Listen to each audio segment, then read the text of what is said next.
I reported HR to HR, and then HR showed up at my apartment with a cake that said, "We miss you," in shaky blue frosting.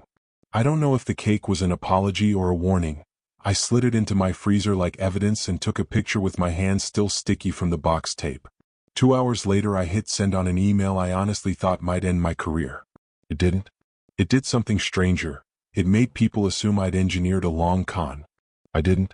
I stumbled into it like missing a step in the dark and landing on a fire alarm. I'm not a brave person. I'm a spreadsheet guy. I sleep better when columns line up and numbers behave, and the day this started I was nursing office coffee that tasted scorched while the AC clicked like a metronome that always misses the beat.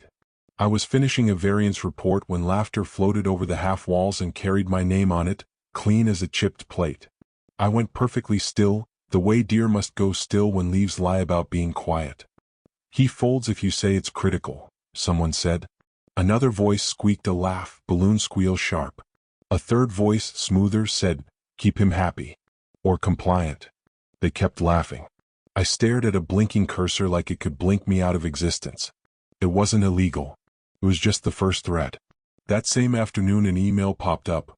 Quick ask, "Can you stay late to look at a vendor discrepancy?" My fingers typed, "Of course," before my brain grabbed them. The worst part was how normal it felt. I slipped my phone into my shirt pocket with the voice recorder running. I'd never done that before. It felt sneaky and dumb and also like insurance you buy after the accident. I told myself it was for notes. The waveform swam back and forth while I chased numbers and the AC kept clicking, and the thing it caught that mattered wasn't the task. It was the whisper after. "Clock him out at 10, a voice said when they thought I'd gone to the bathroom. "Oops, it's already 11, another sang. "We'll fix it," balloon voice said. "He never checks." My hands were shaking when I came back. I didn't say anything. I checked my time card. It ended at 10. My chest went tight in that bad way that makes your fingers tingle like you've been holding a shopping cart in winter. The next morning I emailed payroll, "All sugar, small discrepancy, no big deal." They corrected it. No apology. Just a quiet machine smoothing a wrinkle and daring me to call it a crease. I wish I could say I marched in furious. I didn't. I started noticing. 10 minutes shaved here. 30 there. Not just me. Jen from my floor said her overtime vanished and came back from HR pink-cheeked and small. "I misread my schedule," she muttered like an apology to no one. I gave her a granola bar I keep for emergencies and hated how that felt like triage where there should have been policy. I told my sister that night walking circles in my kitchen while the fridge hummed like an old fan. "If you heard them, don't gaslight yourself," she said. "You're not crazy." "It could be system errors," I said, hating how small it sounded. "You want it to be a system error," she said. "Ask for proof. Or make your own." So I kept recording. Not because I liked it, because I hated how I felt without it. 2 weeks of rounding and corrections later, a new hire, Malik, asked me how to color code a sheet, and while I was showing him conditional formatting, HR pinged me. "Weirdly, your hours last month got off. Can you sign this acknowledgement?" The paper was wrong. 2 days were low. I used my softest voice. "These aren't accurate." Dana, our HR lead, smiled polite and said they could rerun the audit. That word from HR lands like, "I can get the manager," at a returns desk. My hands didn't shake this time. "I've seen multiple punch-outs adjusted," I said. "They always go one way." "We correct obvious errors to align with policy," she said. "It's in the handbook." "To align with policy," I said, "or to avoid overtime?" Her smile didn't move. "If you feel there's been a mistake, file a concern with HR." "I'm talking to HR," I said. Carly's eyebrows did a tiny glitch. Dana's eye twitched. Either nothing or everything. I left and sent myself a list of dates from my work account to my personal like a squirrel with one nut and too many trees. At lunch I sat in my car in the garage that always smells like summer rubber and stale heat and searched a dozen variations of the same thing. Blogs, statutes, a guy named Wrenchmaster claiming 6 figures because his boss shaved 5 minutes a day. I don't believe Wrenchmaster. I do believe patterns so small you feel petty for naming them. I found a government page buried under ugly font and copied what mattered into a doc. I closed the tab like it might bite me. HR launched a culture committee then, one of those unpaid sparkle teams to plan pizza and balloons and call it engagement. I rolled my eyes and signed up because Malik elbowed me and said, If you're there, maybe it won't be cringe. He was right, and it annoyed me. In a windowless room that smelled like dry erase and lemon cleaner, they were chatting about branded water bottles, and I said we should spend the budget feeding the teams on crunch, not inflating balloons. People blinked and then nodded like dolphins, pretending to agree. HR wrote it down and smiled. That committee put me in rooms I don't usually sit in. Sometimes Dana would leave her laptop open to grab a marker. I'm not a hacker. I'm a guy with glasses and too many tabs. One afternoon, an email pinged on her screen with a subject that hit like a trapdoor: scaling overtime control. I made a dumb joke about more markers and stood up as if I needed to stretch, watching the glass reflection. The line I caught said, "Remind leads to pre-approve OT and audit punch edits weekly so we avoid the bleed." Avoid the bleed. Clinical. Clean. Efficient in the way a paper cut is efficient. I finished the meeting, went to the bathroom, and shook so hard I had to sit on the closed lid like a kid hiding from a test. It wasn't proof. It was more than a vibe. I stared at myself in the mirror under bad lighting and saw a person who could go home and pretend this was a misunderstanding. I've tried pretending before. It never pays. That night I stayed late for a different reason. Not until midnight. Just late enough for the floor to thin out and the ACs click to sound like a metronome in a quiet room. I trained my brain to notice when someone walked away without locking their screen. I told myself I wouldn't type anything, just look. It's a pathetic distinction, and I clung to it anyway. And then I saw it open like a mouth you mistake for a smile. A shared HR folder. A file named something like OT_adjustments_Q2_Q3. The kind of name that would look innocuous to anyone who doesn't live inside spreadsheets. My stomach felt weird cold. It opened slow, like it knew it shouldn't. Names, dates, columns labeled rounding, policy correction, manager approved edit. All minus signs. Line after line, the kind of steady that only happens on purpose. I scrolled and my chest did that old, embarrassing anger I thought I'd outgrown. Every minus was a bag of groceries, a copay, a sitter's extra hour. I took screenshots. Then I screen recorded the scroll because I've seen screenshots dismissed as out of context. I didn't email it. I didn't print. I plugged a cheap portable drive into my machine and fumbled the slot 3 times because my hands were useless. The next day, HR announced a temperature check with our team. Translation: we heard whispers and want to compress them into a survey. Oval table, lemon water with floating slices, Dana's legal pad, Carly's laptop clacking like rain. How supported do you feel? What's one thing that would improve your week? Do you feel recognized? I kept my face quiet. What about you?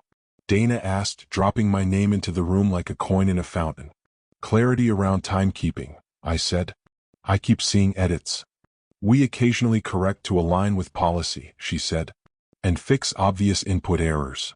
What policy is that? I said. And who's approving the edits? Our team, she said. In collaboration with managers. So managers sign off, I said. We're a team, she smiled. We collaborate. I went home early for once and didn't eat dinner so much as stare at it while my brain ran. I opened the government page I'd saved. It was dense, boring, full of words that make you sleepy. Somewhere in there was a number, an address, the way you take a complaint and turn it into something the state has to look at. I wrote dates. I attached the audio of "Clock him out at 10." I attached the scroll video. I hit submit. My heart did a tumble it hasn't done since high school presentations where my voice cracked and my palms left sweat prints on desks. My phone rang. Unknown number. I never answer those. I answered. Hey. Carly chirped like a ringtone. We made you something for helping with culture committee. Are you home? They were already in my lobby before I figured out the right no. I buzzed them up because panic makes me polite. Dana set a cake on my counter. Blue frosting. My name almost spelled right. We appreciate your input, Dana said. It matters that you feel comfortable bringing concerns to HR. You are HR, I said, not quite a joke. Exactly, she said, and smiled a smile that didn't touch anything else on her face. They didn't stay. They didn't have to. The smell of sugar and box mix hung around after the door clicked shut. I wrapped the cake in foil and slid it into my freezer like I'd seen detectives do with evidence I'm pretty sure should be in a bag, not with peas. I texted my sister a photo. She wrote back, document everything. I slept badly, checking the freezer like a weirdo every time I got water. In the morning I forwarded my notes from my work email to my personal because redundancy feels like safety until it isn't. IT flagged it. My manager pulled me into a tiny glass room and said there'd been a security review. He's not a villain. He also loves his dashboard. You sent yourself HR materials, he said. I recorded a screen because I saw a pattern. I said. I didn't alter anything. That's not good, he said, meaning for me. It's also not good, I said, to change time entries in ways that reduce pay without people seeing it. He said we'd navigate this together, which sounded like a map with no legend. HR booked me for a fact-finding. The room was too cold. The lemon water was back, smug little circles floating in a pitcher. Dana had a legal pad. Carly typed like a stenographer. A blazer guy from outside counsel sat across from me with eyes that never blinked at the same time.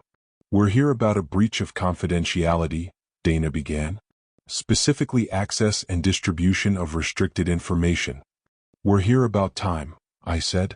We can address that separately, she said. It's the same thing, I said, and for once the words landed exactly where I meant to throw them.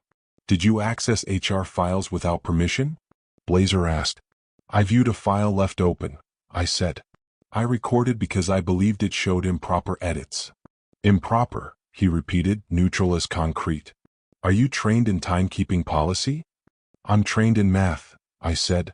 Subtraction is not a policy. Pens moved. AC clicked. I put my phone face down so I wouldn't hold it like a talisman. I reported it, I added. Externally. Blazer's face tilted a degree like a compass needle noticing north. They ended with "we'll follow up." The next day I couldn't see the HR portal. My time card was suspiciously perfect. My manager told me to work from home until things settle, which is corporate for please be a ghost. On Sunday night, in that awful twilight where your brain throws static at itself, I wrote an email I meant to send to 2 people and instead sent to the culture committee list because I was still the owner of it. I won't be at the meeting, I wrote. If you're missing overtime, check your time cards, look at rounding and corrections. If you want to talk, I'm around. I CC'd HR because I thought being transparent would keep me safe. I hit send and went hot cold hot like my thermostat was a lie. My phone lit up like slot machines. Are you serious? From Jen. Holy shit from Malik.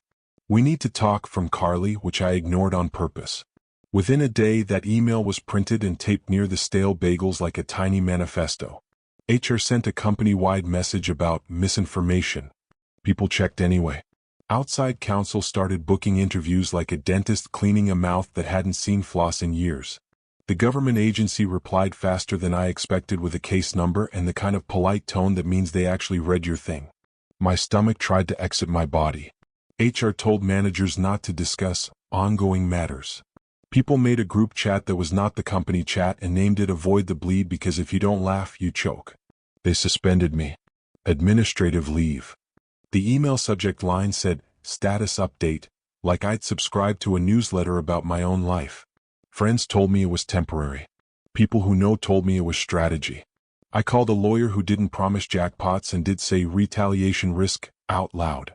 He told me to write down everything and not delete anything, which feels like half of adulthood anyway. I'd forgotten about the cake until the investigator asked if anything unusual happened. I sent the photo with my freezer light making the blue frosting look sad. It felt petty.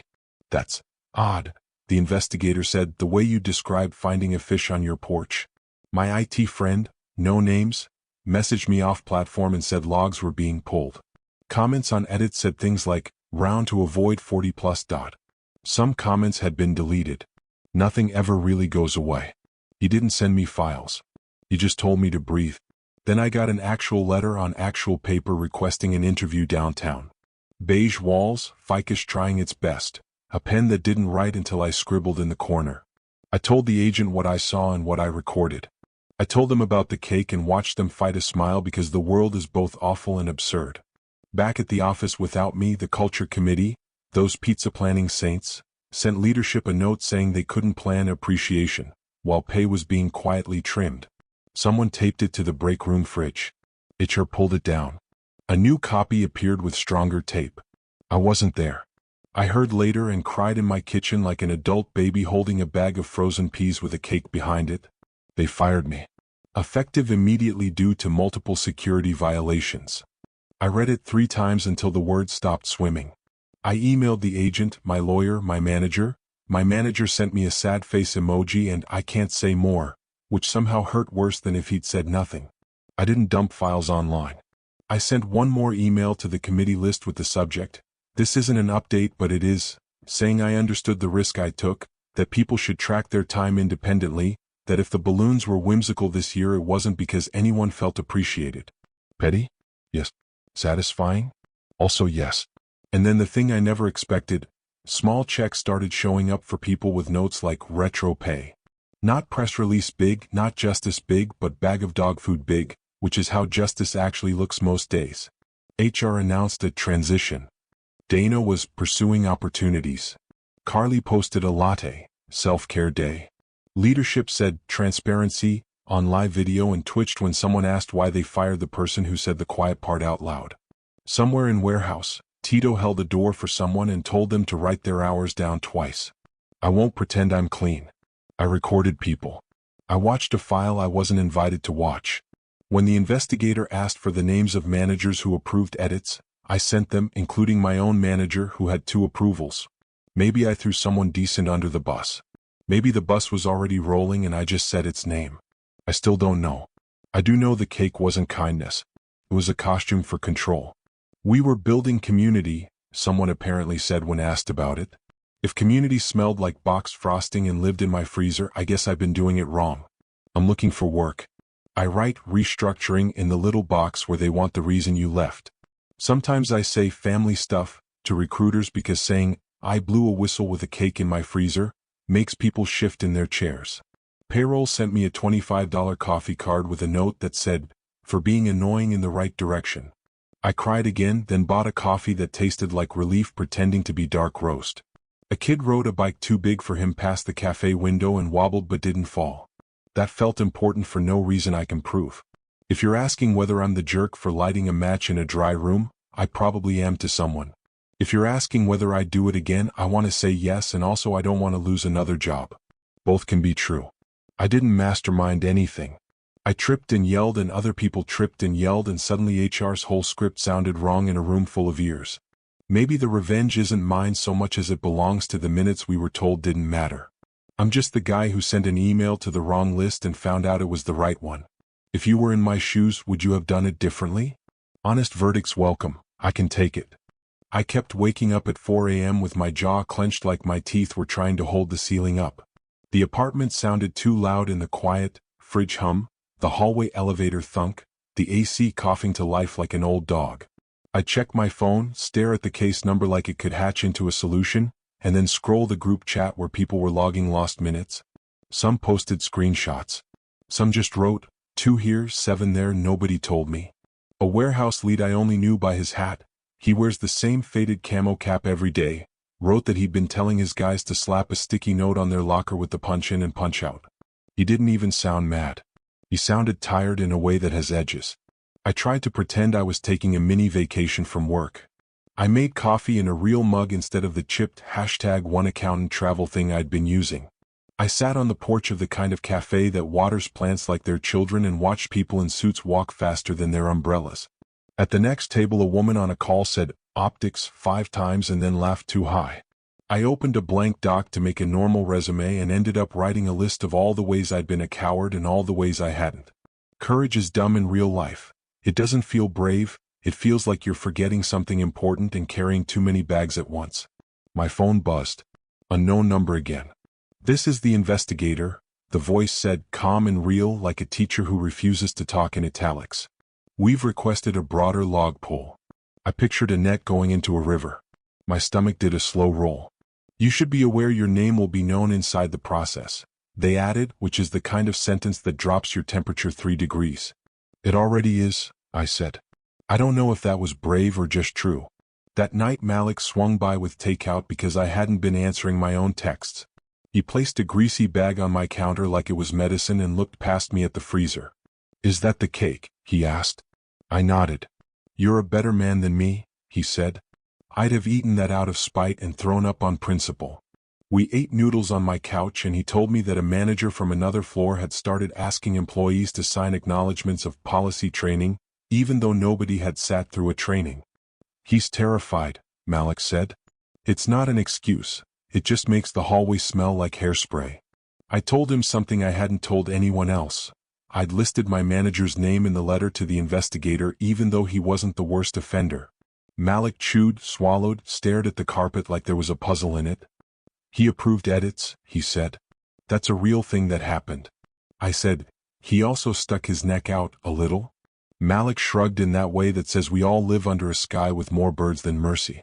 Maybe he can explain himself, he said. But the minutes don't come back by liking someone. The company held another all-hands that I watched from my couch like a weird spectator sport. The stream flickered, then stabilized. CO in front of branded art that looked like a screensaver, HR rep I didn't know reading from a statement, the chat scrolling too fast to read. They said, we're listening, they said, we're committed, they said, this is not who we are, which is a funny thing for a company to say because a company is exactly what it repeatedly does. Someone in the chat asked if the committee could redirect employee appreciation funds to payroll audits. The moderator hid the question and then unhid it, and then the feed buffered long enough for everyone to notice. 2 days later, the agency sent me a list of follow-up questions with times and dates and the kind of precision that makes your heartbeat align to bullet points even if you're not reading bullets. They wanted to know if anyone had asked me to change my story. They wanted to know if anyone had suggested that honest mistakes happen in a way that made the mistakes sound like clouds. They asked whether home visits had been a normal feature of HR's relationship with employees. I stared at the words home visits, then opened the freezer and took a picture of the foil-wrapped cake again because sometimes a second photo makes a thing more real. I got a text from a number I recognized and didn't. My manager. No emoji this time. I heard, he wrote. I hope you land on your feet. I typed and deleted 3 responses. The one I sent was, I named you. He wrote, I figured. Then, I approved too. Then nothing. Then, we were told to control costs. I stared at that sentence until it tunneled through my good eye and made a hole behind my head. It was clean. It was true.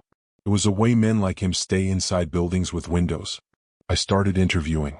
If you've never tried to explain a gap that isn't really a gap but a Godzilla stomp across your timeline, imagine trying to tell a stranger you care about their product while stepping over the part where you helped aim a spotlight at your previous employer.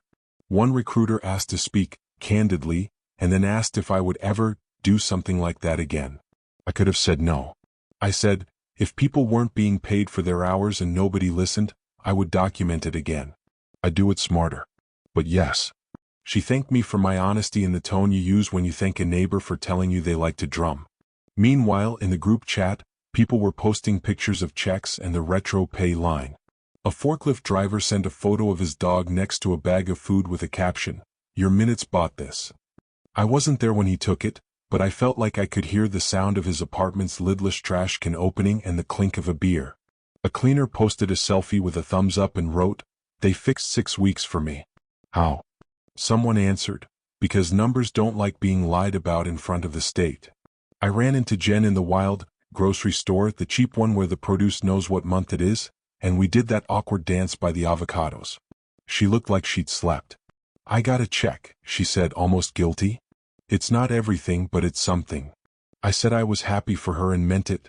Then she said, "They shouldn't have fired you," and I shrugged and stared at a bruised avocado like it was going to testify. "I gave them a reason," I said. "They'll always find one of those." She squeezed an avocado, wrinkled her nose, grabbed a different one. "Still," she said, "you were right, and I needed to hear that more than I like admitting." A week later, the agency scheduled a joint meeting at the building with beige walls. A conference table, too many chairs, a speakerphone the size of a frisbee in the middle like a black hole for sincerity. Company counsel was there, a second one this time, and someone from payroll who looked so nervous I wanted to hand them a blanket. The investigator ran through the findings in a voice that made no room for adjectives. In a lot of places, that kind of voice is the only thing that works.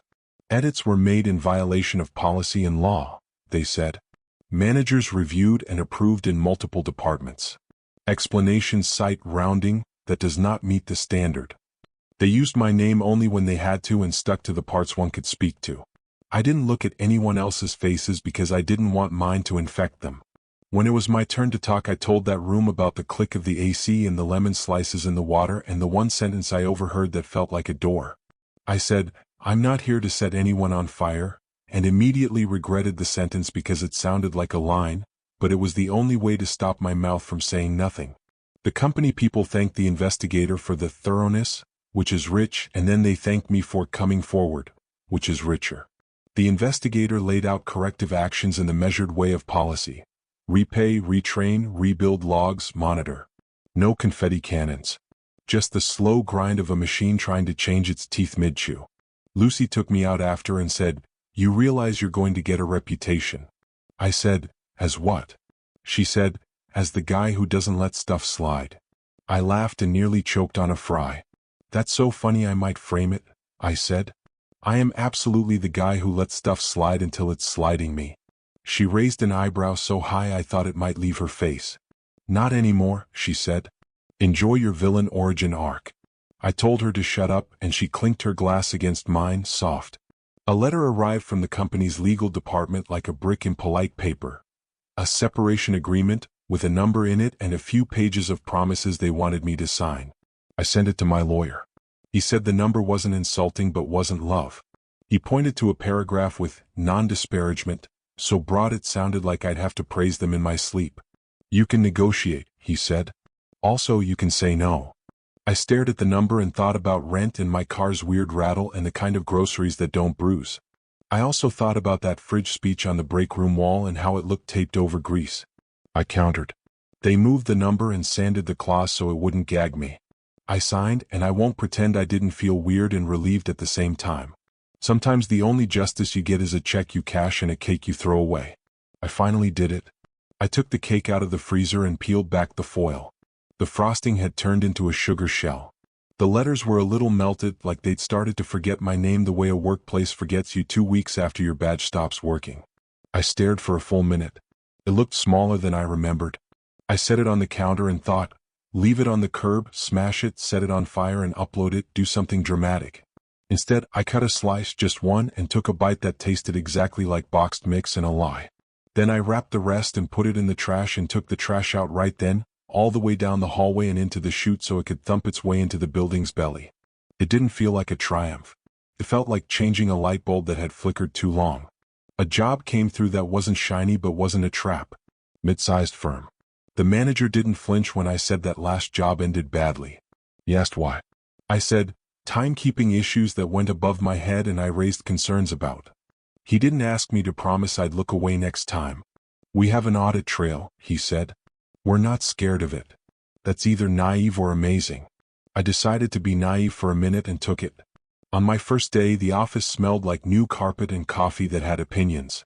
A woman at the front desk handed me a badge and said, "We're a little weird but mostly nice," which is possibly the best mission statement I've heard.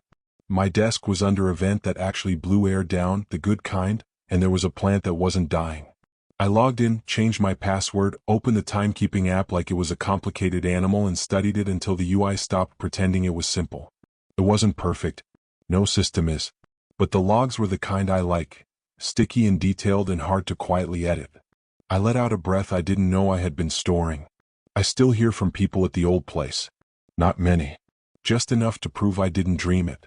Tito texted a photo of that vampire sticker on a forklift with a LOL, and then they made me take it off, followed by a skull emoji. Jen sent a picture of her dog in a sweater and wrote, "Because minutes buy sweaters too." Malik left and landed somewhere better, then sent me a screenshot of a pay stub with overtime labeled like it wasn't a dirty word. He wrote, "They act like they invented honesty here. It's refreshing and annoying. Some nights I feel like I made it all up. Maybe the AC never clicked. Maybe the lemon slices were in my head. Memory gets weird when you're tired of holding it. Then I'll catch a whiff of that cake sugar in a bakery window and my stomach will tilt, or I'll hear a phrase in a meeting, aligning to policy, and my shoulders will climb my ears without permission. I breathe through it. I learn to, the way you learn to stand on a train without holding the pole because everyone else is already holding it. Sometimes I think about my manager and those 2 approvals and his sentence about costs, and I hope he learned to say no louder. Sometimes I know he didn't. A friend asked me if I'm proud. Pride feels like a word for school assemblies. I feel relief that isn't clean and anger that isn't gone. I feel a little like I slipped on some stairs and my hand caught the railing and now everyone expects me to be the safety inspector. I don't want to be anyone's inspector. I just want to go home with the right minutes in my pocket and enough left over to buy a plant that lives. There's a version of this where I become a guy who writes policies and gives talks and says, compliance, with a straight face. That's not me. The most I did was tell the truth loudly enough that other people heard their own truths in it. The rest was numbers being numbers in front of people who get paid to care. And yes, I broke rules I agreed to. I did it because the rules were already broken, just not for the right people. I still sit up at night sometimes and wonder if I ruined a decent person's quarter or made it harder for someone with a sick kid. Then I remember that none of this had to blow up if they paid us right. It's wild how pay people for the time they worked becomes radical in a room with glass walls. The other day my sister said out of nowhere, I like you better like this. I said, like what? She said, less compliant.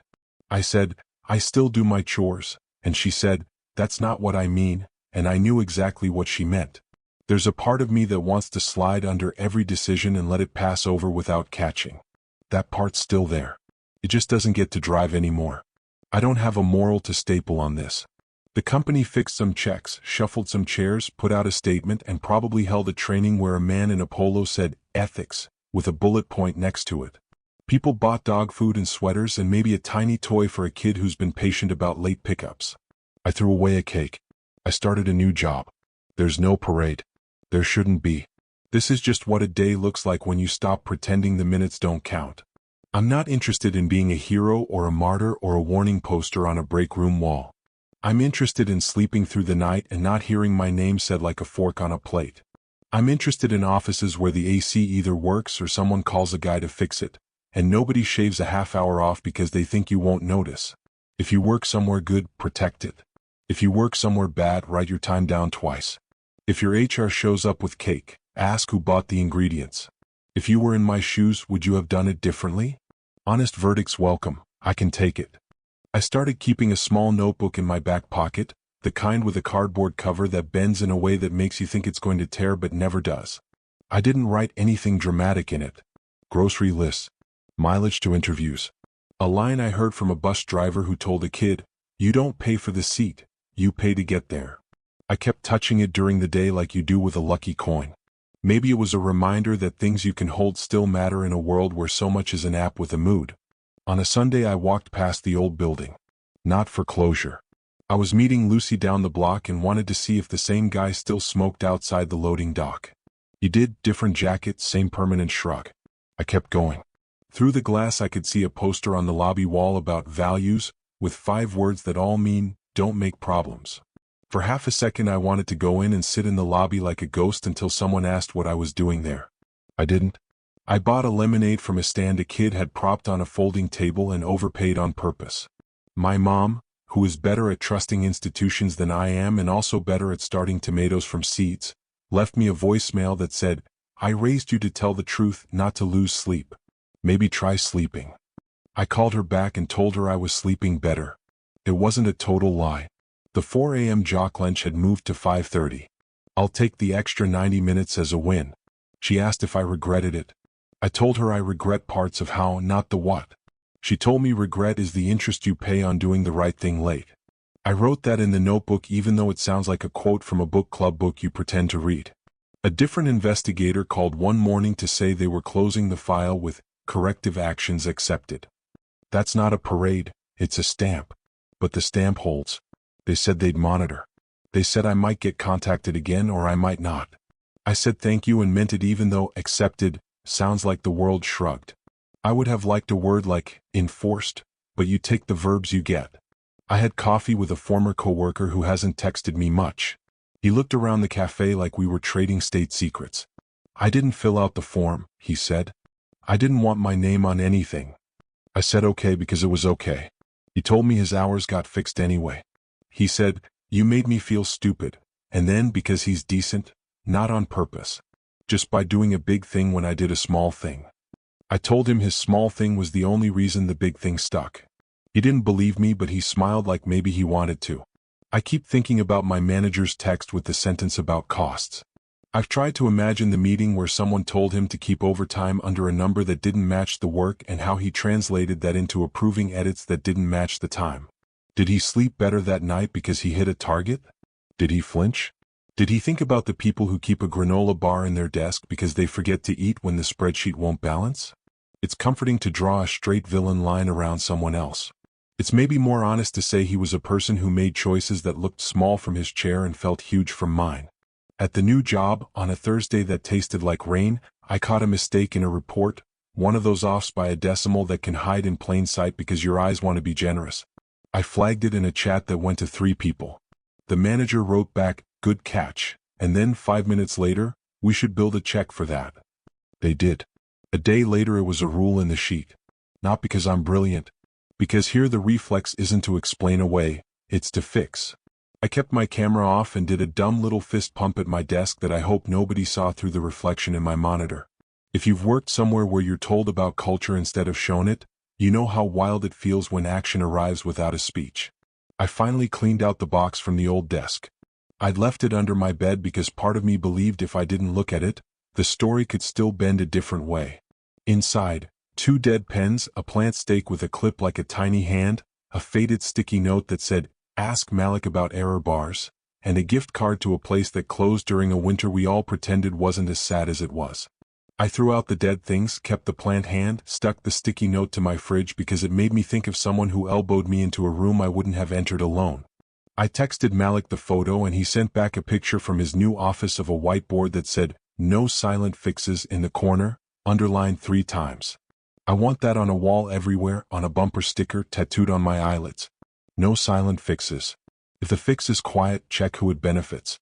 The last time I walked past my freezer after dinner I stopped without thinking. Habit. The space where the cake had lived looked like a parking spot you keep checking for a car you sold. I opened the door, stared at frozen peas, closed the door. For a second I felt stupid for ever giving dessert that much meaning. Then I remembered the smell of sugar in my kitchen and the way I felt when someone tried to turn a problem into a pastry. Symbols pick us, not the other way around. A small ache I didn't see coming. Losing the committee? I made fun of it while I was on it, sure, but the act of pointing at a calendar and deciding where to tape up a paper sun has a weird, harmless joy. I found myself planning make-believe pizza days in my head for a place I no longer owed anything. People act like the only things you miss are the good pay or the good chairs. Sometimes you miss the stupid little rituals that make time readable. I made a new one at the new place. Every Friday I bring in a bag of clementines and leave them by the coffee machine, no note. People assume it's the company and say thanks to nobody in particular, and I get to watch them peel something sweet open without anyone calling it engagement. I've been trying to be the kind of person who can let a story end without adding one last flair. I'm bad at it. 2 weeks ago, an email from a personal address I didn't know popped up with a subject line that made my jaw tighten. Hey. Inside, a paragraph from Carly. She wrote that she's taking time to reflect, that she never meant harm, that the cake was meant to be kind.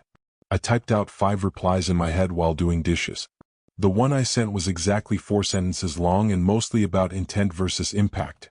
Not because I wanted to teach her anything but because I wanted to hear myself say it plain. She didn't write back.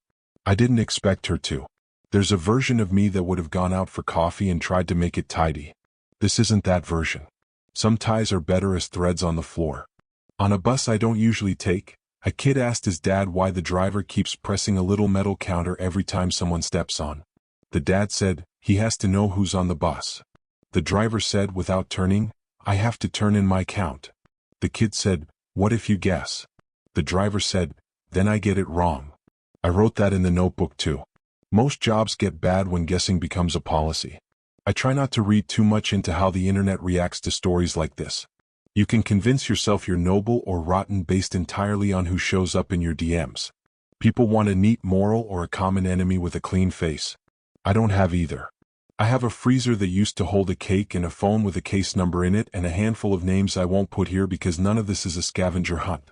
I have a new login and a team that thinks audits are boring and necessary and sometimes fun if you bring good donuts. I have a notebook with sentences that keep me from sharpening myself into a shape that only fits one argument. Some nights I still build different endings. In one, I never hit send to the wrong list and I keep my job and nothing changes and I slowly become the guy who cracks jokes about rounding while hating himself in the mirror for not checking. In another, I go nuclear and post everything and watch the building burn down, and then I spend the next 5 years trying to convince people I'm not radioactive. Real life picked a middle, which is less satisfying and more livable. People got money back. People left. Some got promoted. HR got new rugs and a new headshot. I learned where the line is for me and that I can cross it on purpose and still recognize myself on the other side. If someone is looking for a lesson, it's this plain. Write your hours down twice if you have to. Ask who benefits out loud, not just to your ceiling at midnight. Don't let cake make you forget what you're owed. If you're in HR and you read this, know that you can be the person who fixes it, not the person who makes it quiet. If you're a manager and you're being told to control costs, hear the part where they mean control people, and ask whether the math matches the bodies doing the work. If you're me, ordinary, a little anxious, better at numbers than at yelling, remember that numbers can yell for you if you let them. I thought revenge would feel like a movie ending or a headline or at least the click of a door behind me. It felt like walking out of a room and remembering to turn off the light. I keep waiting for the part where I don't think about it every day. Maybe that part doesn't exist. Maybe thinking about it is the price of not being the person who shrugs in the lobby and says, "This is just how it is." Maybe the price is fine. Would you have kept your head down or lit the match? Honest verdicts welcome. I can take it.